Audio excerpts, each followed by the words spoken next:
வணக்கம் நண்பர்களே. My simple diary channel வழங்கும் தன்னம்பிக்கை கதை, ஒரு சிறுகதை. முடிவெடுக்கும் திறன் அப்படிங்கிற தலைப்புல இன்னைக்கு ஒரு சிறுகதை பார்ப்போம் வாங்க. ஒரு ஊரில் ஒரு திருடன் இருந்தான். அவன் கொஞ்சம் வித்தியாசமான திருடன். அதாவது உணவுப் பொருட்களை மட்டுமே திருடுவான். மற்றபடி பணம், நகை போன்ற பொருட்களை திருட மாட்டான். அப்படி ஒரு தொழில் தர்மத்தை கடைபிடித்து வந்தான். ஒரு நாள் அந்த திருடன் ஒரு விவசாய வீட்டிற்கு திருடச் சென்றான்.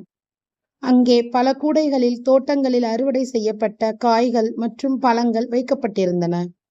அதிலிருந்து ஒரு கூடையை தூக்கி கொண்டு அங்கிருந்து கிளம்பினான். ஆனால் எதிர்பாராத விதமாக அந்த விவசாயியிடம் மாட்டிக்கொண்டான். திருடனை அக்கம் பக்கத்தினரின் உதவியுடன் அங்கிருந்த ஒரு கம்பத்தில் கட்டி வைத்தார் அந்த விவசாயி. மறுநாள் காலை ஊர் மக்கள் கூடி திருடனுக்கு தண்டனை கொடுக்க தயாராகினர். ஊர் பெரியவர் இது குறித்து விசாரித்தார். திருடியது உறுதியானது. அந்த பெரியவர் திருடனிடம், கூடையில் என்ன இருக்கிறது என்று தெரியுமா என்று கேட்டார். திருடன் தெரியாது என்று பதிலளித்தான். கூடை திறந்து பார்க்கப்பட்ட போது அதில் 10 கிலோ அளவில் தக்காளி பழங்கள் இருந்தன. அந்த திருடனிடம் பெரியவர், உனக்கு 3 தண்டனைகள் கூறுகிறேன். அதில் உனக்கு விருப்பமான ஒன்றை நீயே தேர்ந்தெடுத்து கொள்ளலாம். 1, 1000 ரூபாய் அபராதம் செலுத்துவது. 2வது, 100 சாட்டை அடி வாங்குவது. 3வது, இந்த கூடையில் இருக்கும் தக்காளி பழங்கள் அனைத்தையும் சாப்பிடுவது. இதில் நீ எதை செய்கிறாய் என்று கேட்டார். உடனே அந்த திருடன் தக்காளி பழங்களை சாப்பிடுகிறேன் என்று கூறினான்.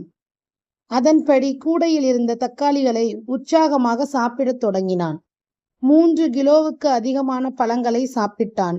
அதற்கு மேல் அவனால் சாப்பிட முடியவில்லை. ஐயா, மன்னிக்க வேண்டும், என்னால் இவை அனைத்தையும் சாப்பிட முடியாது.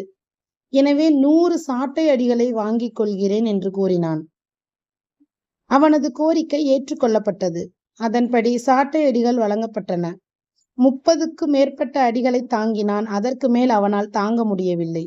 எனவே நாம் 1000 ரூபாய் அபராதமே செலுத்தி விடுகிறேன் என்று கூறி அந்த தொகையை கொடுத்தான். உரிய நேரத்தில் சரியான முடிவுகளை எடுக்க வேண்டும். இல்லை என்றால் வாழ்க்கையில் அதிக துன்பங்களை அனுபவிக்க வேண்டியிருக்கும். எனவே நம்மால் செய்ய கூடியவைகளையும் சூழ்நிலையையும் கணக்கில் கொண்டு முடிவெடுக்க கூடிய திறமைகளை வளர்த்து கொள்வது முக்கியம் என்பது இந்த கதை நமக்கு உணர்த்துது. இந்த கதையிலிருந்து நாம் அறிந்து கொண்டது, நம்மளோட முடிவெடுக்கும் திறமை என்ன அப்படின்றது நம்ம திறமையை பொறுத்து தான் இருக்கு. நம்ம திறமையை நம்ம என்னன்னு தெரிஞ்சுக்கணும். என்னோட கதை உங்களுக்கு பிடிச்சிருந்துச்சு அப்படின்னா மறக்காம லைக் பண்ணுங்க, ஷேர் பண்ணுங்க, கமெண்ட் பண்ணுங்க. இந்த ஸ்டோரியை பத்தின உங்களுடைய கருத்துக்களையும் எனக்கு கமெண்ட் பாக்ஸ்ல தெரிவிங்க. மறக்காம லைக் பண்ணிருங்க.